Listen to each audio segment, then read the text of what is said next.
to grade 11 college math. We're in unit 7 and chapter 4. This is lesson 3 about quadratic relations in the form of y equals x minus h squared. Okay, so what we're working our way through is different transformations, meaning from our original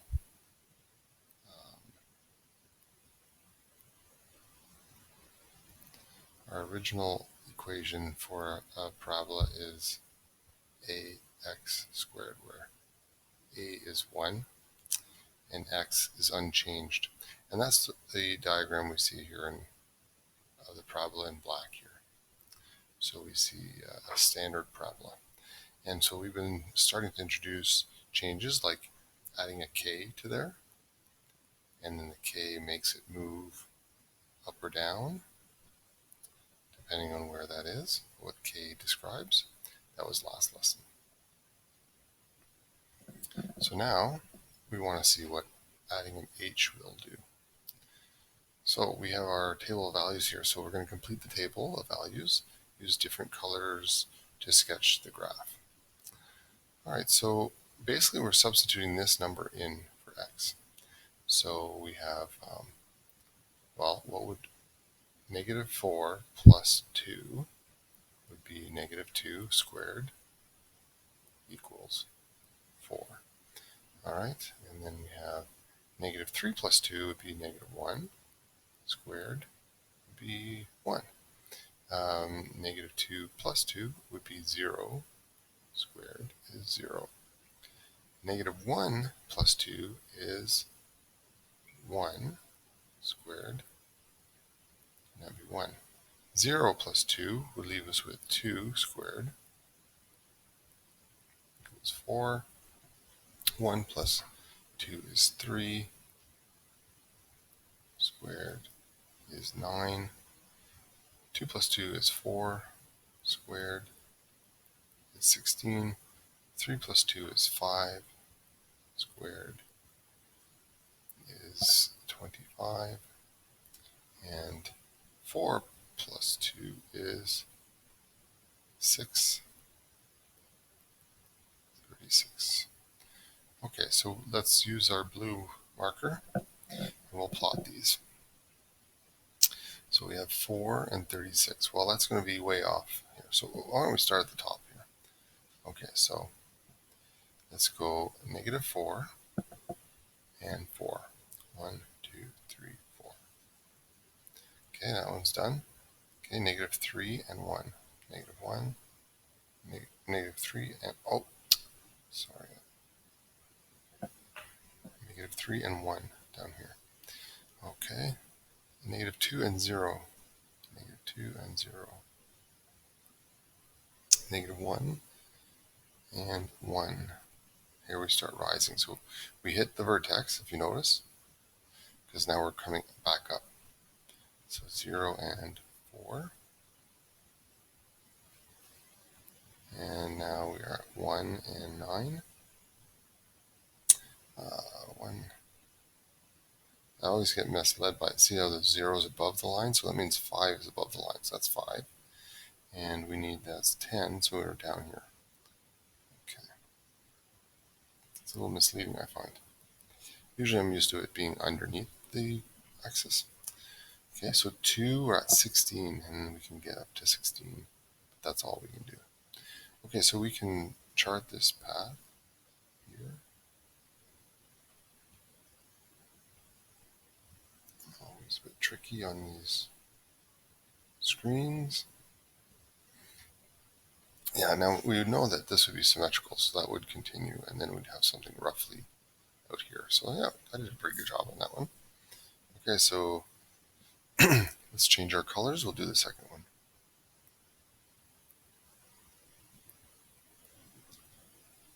All right. So the numbers change here. So now our h value, okay, our h is 4. In our first example, our h was 2. So you ask yourself, negative 4 plus 4 is 0. That's 0. Negative 3 plus 4 is 1 squared is 1. Negative 2 plus 4 is 2. And actually it's becoming pretty easy. This number is just following along. So anyways, that's going to be 4. Negative 1 plus 2 is 3. Squared is 9.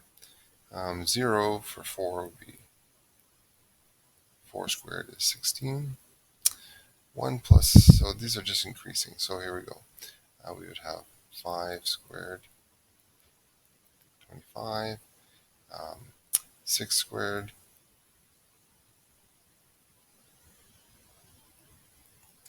36. And actually it'd be almost pointless here. So 3 squared, 7 squared. We're going to be way off the map here, so off the grid lines. We don't need to really do this one, but anyway, it's nice to have a complete table and do it properly.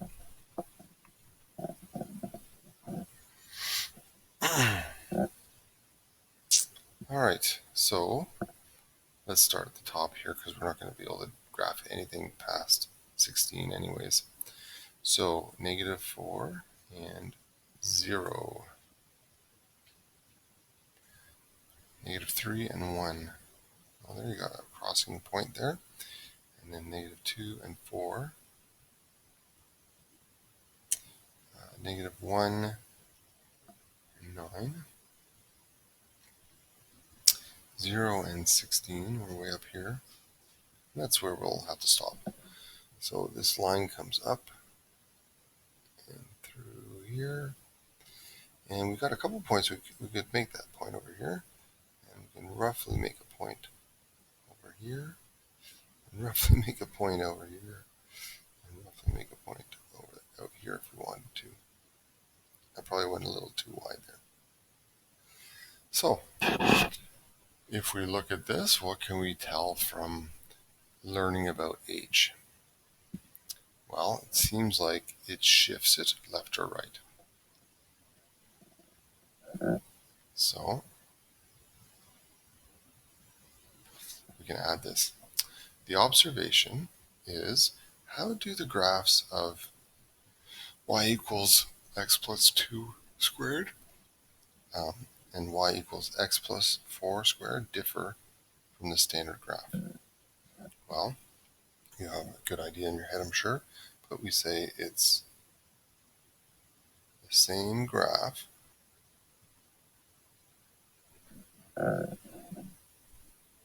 only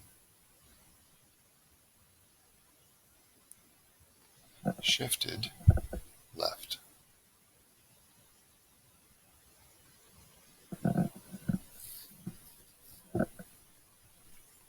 Okay, so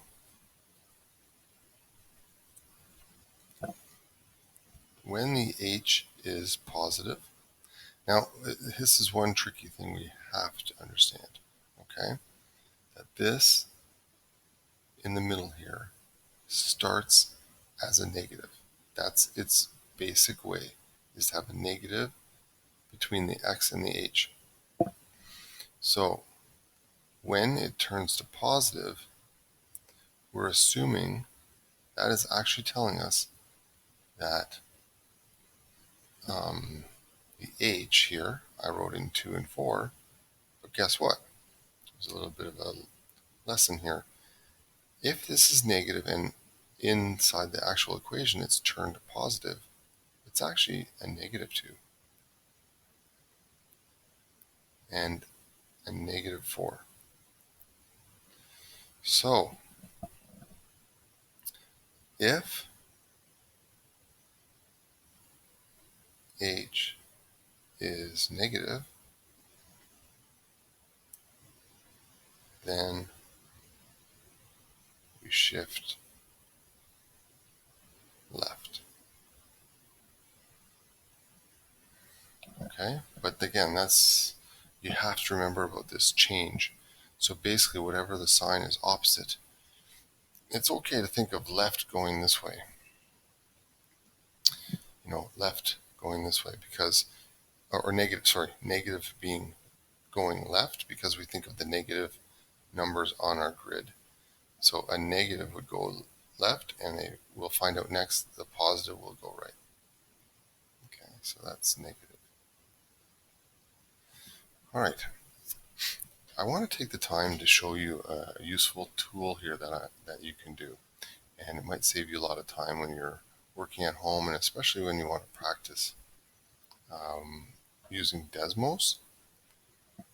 So let me pull up the Desmos app, and I'm going to show you how to build tables. So we're going to try something here. Share a video with you, okay? So I'm hoping this will work. Welcome to a quick video tutorial on converting equations to tables in Desmos. Let's start by graphing the sine curve. Next, click Edit List and select Convert to Table. Desmos automatically creates a table of values with our function at the top of the dependent column. To extend the table, click below the last row and type a new x value. To continue advancing, you can press the down arrow on the keyboard. You can also press Enter to continue a linear pattern. To add a new column, click to the top right of the table. Let's add cosine. Next, click and hold the circle icon to access the style settings.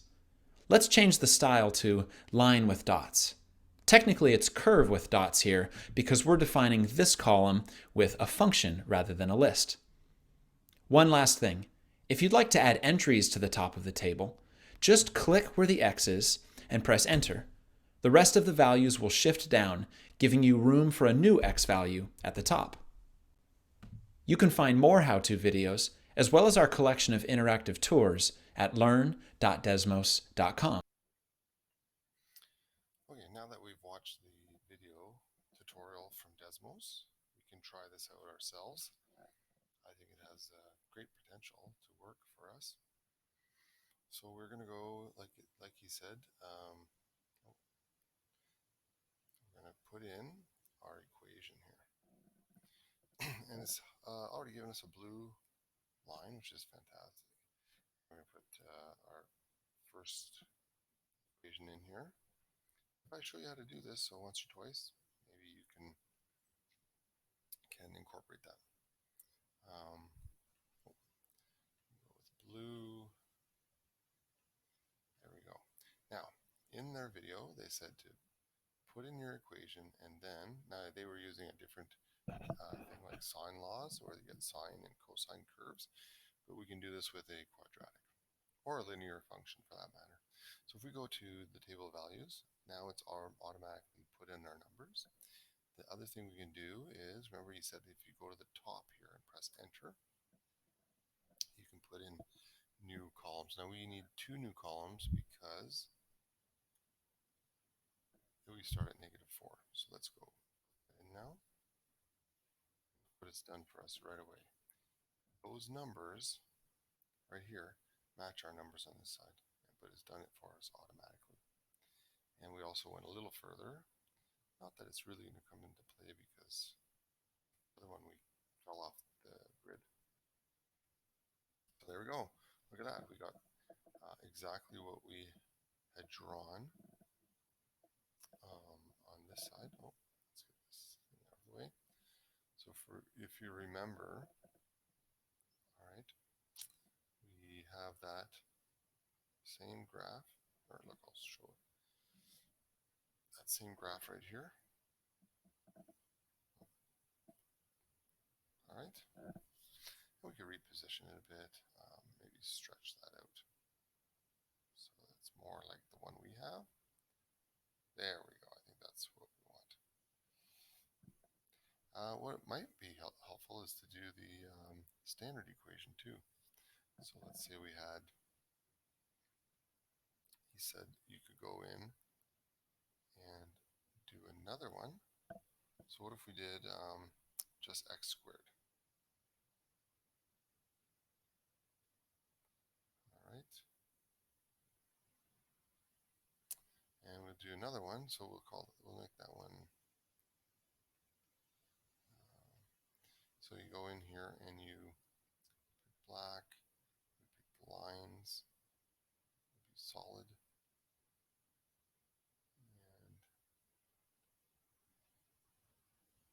And there we go. Now let's add, the standard one was black, and then let's add our next one. So y equals x plus 4 squared, and I don't think it really wants the y there, because our other example, and they've already given us green. Look what it's done without any needing to change anything.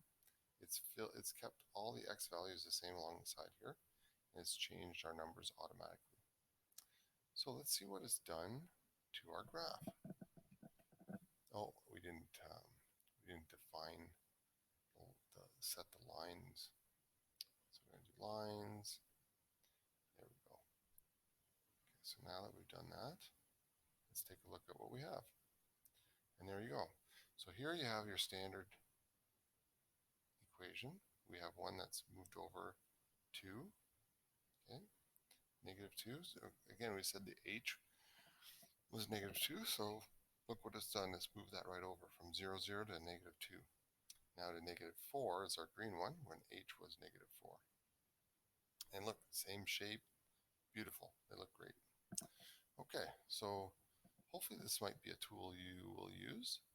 And I know last lesson I tried to show you how you could use tables, and I kind of misled you, or it didn't work out for me. So I researched it a bit, and I think now we have the right way to do it. So let's go ahead and continue our lesson below. We go to the next point here, and we start graphing when h is a negative. Now, again, I really don't like the wording here because it's misleading. When h is positive, that's actually not the case because, well, yeah, h is positive because the equation starts as negative. So in this case, yes, h is positive. So I see what they're saying there. But then again, we actually made a different sign here. So it's a bit misleading.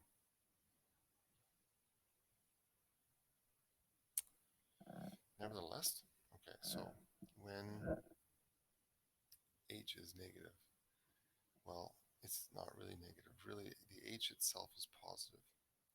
So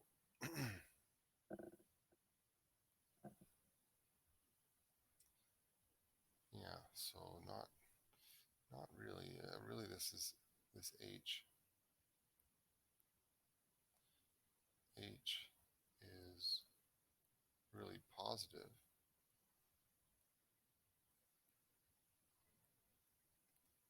because it's unchanged.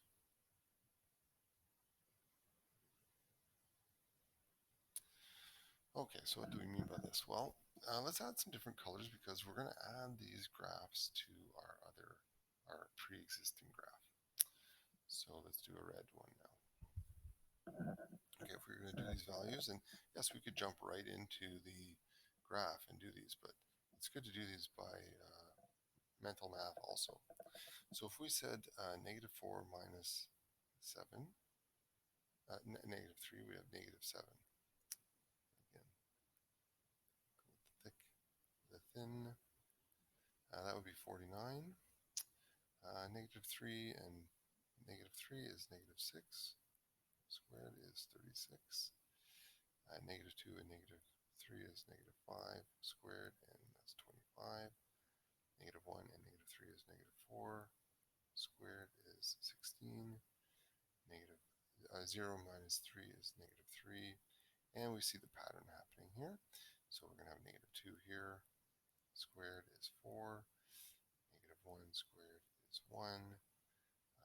0 is going to be 0. 4, so we're going to have 1.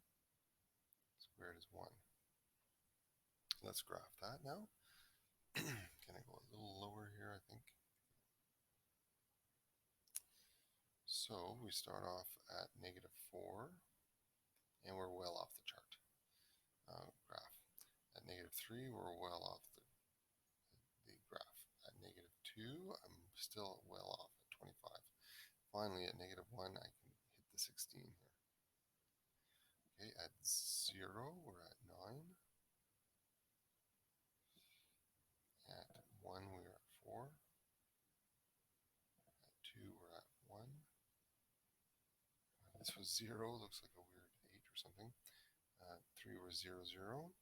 And at 4, we're at 1, and we're coming up again. So, you know what, we could give ourselves a bit of a sketch here, what we think that would be. And way up here.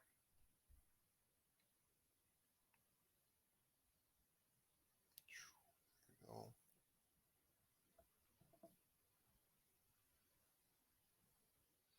All right, not my best work ever.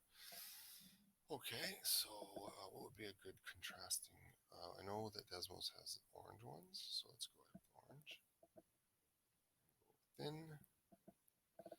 All right. So let's do these numbers. -4 and -1 will be -5, which gives us 25. -3 and -1 will be -4. Squared is 16. -3, -1 is -2, and -1 is -3, which is 9. And you know what? That pattern just continues. You can do the math. I'm sure it will work out. 0, -1 is -1. 1. Let's just keep going. So that's going to be 0 next. 0, 1, 2, 3. Squared, squared, squared. So what are we going to have? 1. That 0, I keep writing my zeros looking pretty funny. All right, here we go. -4, well off the map here. -3, we're at 16. So that's up here. At -2, we are at 9. At -1, we're at 4. At 0, we're at 1. At 1, we hit the vertex. There we go. At 2, we hit that other parabola. At 3, we rebound back up to 4. At 4, we rebound back up to 9. If we had a 5, we'd be all the way up here to 16. So we can graph that.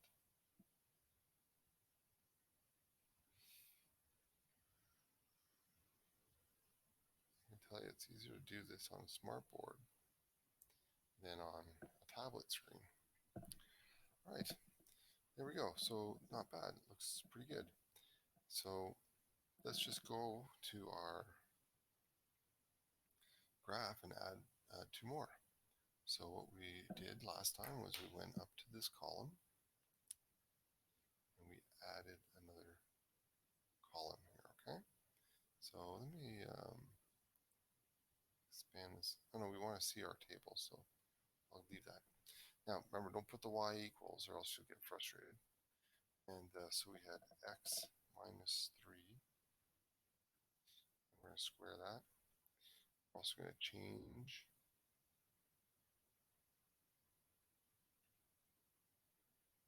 our color. Oh, it's going to be difficult here, isn't it? Okay, it's not going to let us. Oh, I know what we can do. Expand this window.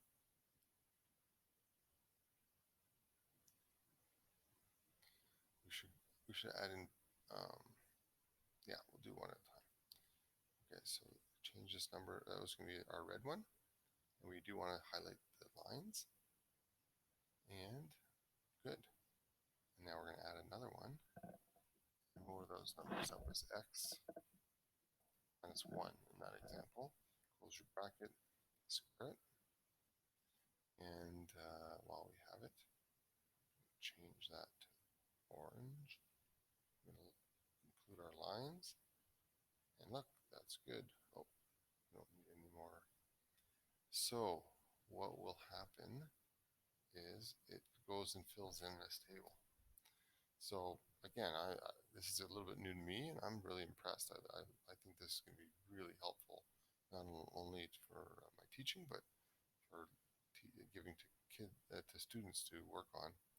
So, all right, so do we agree that this column matches this? Yes. Okay, do we agree that the orange column,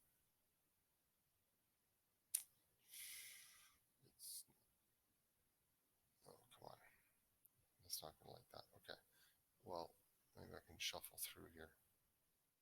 Yeah, there we go. So do we agree that this orange column, these numbers, match the numbers here? Beautiful. Okay, so what happens when we expand these? Get rid of that, and the colors are a little hard to see, but again, the black was our original. The blue was up in the top example, the first example. The green was the second example.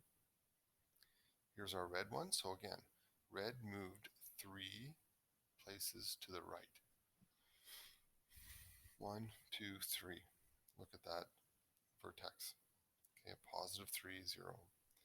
Our orange moved a negative 1, which is actually a positive move. Positive move by 1.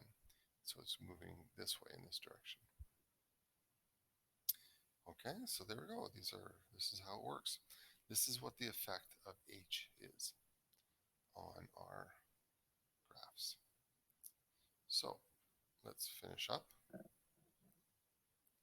And remember, it's really important that we realize the standard way that the equation is x minus h. So this note, I admit, is a little misleading. When h is positive, well, that's not the case here. The h itself is positive, the equation is negative. So then these are actually kind of bad examples because the h here is negative, and the h here is negative is because we reverse the signs inside the bracket. All right. So here, when we say h is negative, again, a little bit misleading because the actual h value is positive. So it's positive 3, positive 1. Anything positive, we move to the right. Anything negative, like here, we move to the left.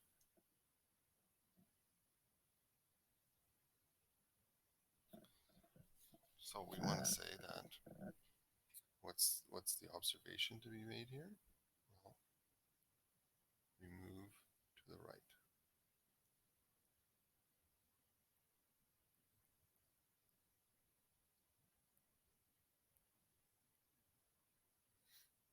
When h is positive, we move, or no, let's say we shift.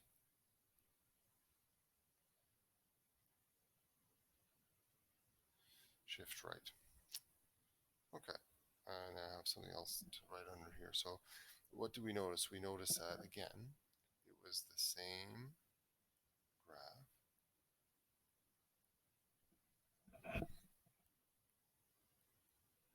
only shifted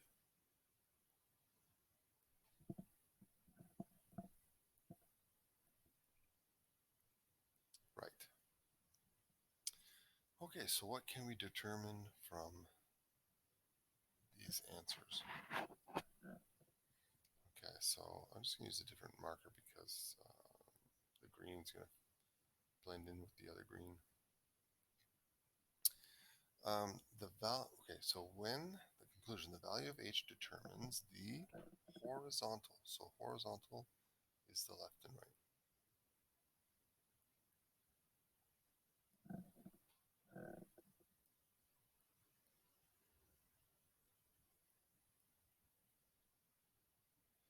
The horizontal position of the parabola.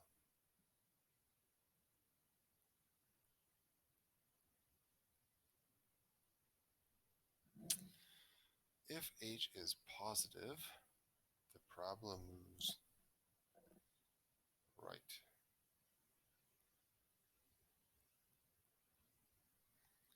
If h is negative, the parabola moves left.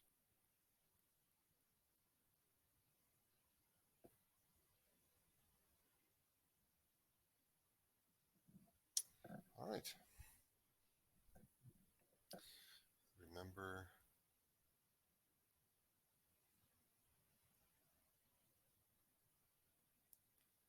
to reverse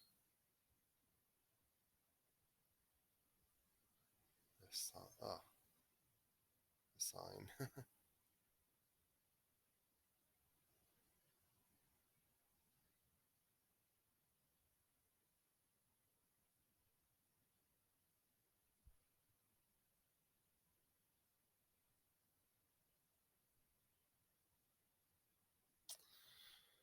Okay, so in other words, if it's inside the bracket, if it's a negative, that actually means that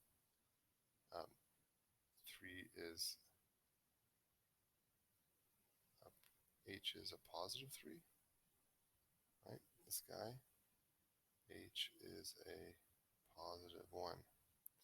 So anyways, I think we've explained that enough now, and so it's just one of those little rules you're going to have to remember. All right, thanks for watching lesson 3, and catch you next time.